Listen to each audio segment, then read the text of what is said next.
Hello and welcome to the new What's on in Kent website. I'm going to be doing a short tour around the site and showing you how to use it and all of its new features. So I wanted to start with the search function. So here you can search for anything you would like to do in Kent, such as days out, which will show you lots of days out and help you find things to do in Kent. You see lots of different things come up here. Going back to the home page, so we can go down to upcoming events, which will show us all the upcoming events in the area, as well as if we go back, we can view our partners, which are here, and our top 10, which is a list we curate every week of our top 10 favourite things in Kent, which is changing all the time, so keep an eye on it. If you're not quite sure what you want to do, then I'd head down to our categories section. So we can see here we have a list of our most popular categories. And what you can do is if you click on view all categories, here you will see all of our categories, which makes finding something to do or somewhere to go really easy.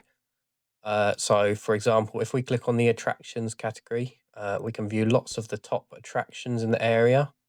Makes it really easy to plan your days out. Now back onto the home page, if we go down to what's on this week, it shows us a section of events coming up this week. So if we click on view all, it will show us all the events happening within the next week. And then we can also filter this by this weekend and this month. Makes planning really easy.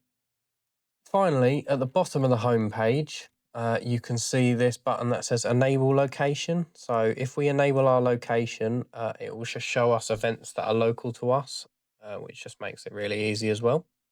Now, before I show you the sign up, if you haven't already downloaded the app, click this red button here. What this will do is this will email you a link where you can download the app from either the App Store or the Google Play Store. The app functions similarly to the website, but makes it much easier to search for things when you're out and about. Now, if we want to sign up, so we can go here, it will give us the option to sign in. What we want to do is sign up as a user. So we want to fill out this form.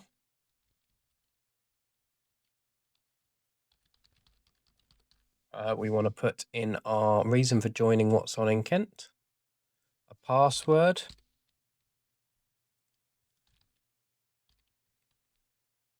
create account, and then we can sign back in with the details we just created.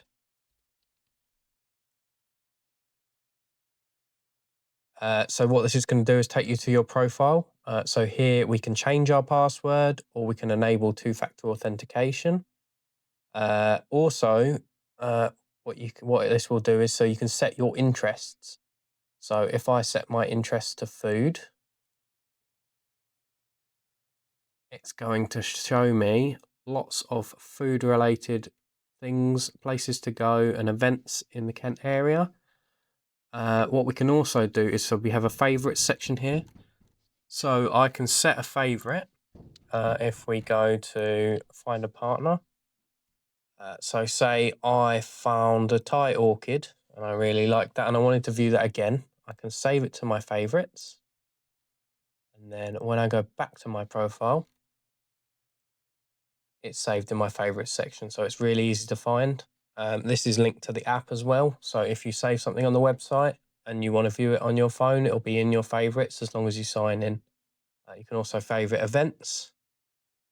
Then moving on to settings, we can enable push notifications here. So this will allow you to be notified as soon as something that matches your interest is posted, which means you can find things as soon as they come out. So yeah, that's going to be the end of the video today. I'm going to do another video soon going more into depth of some of the other features. Thanks for watching and hope you enjoy the What's On in Kent website and app.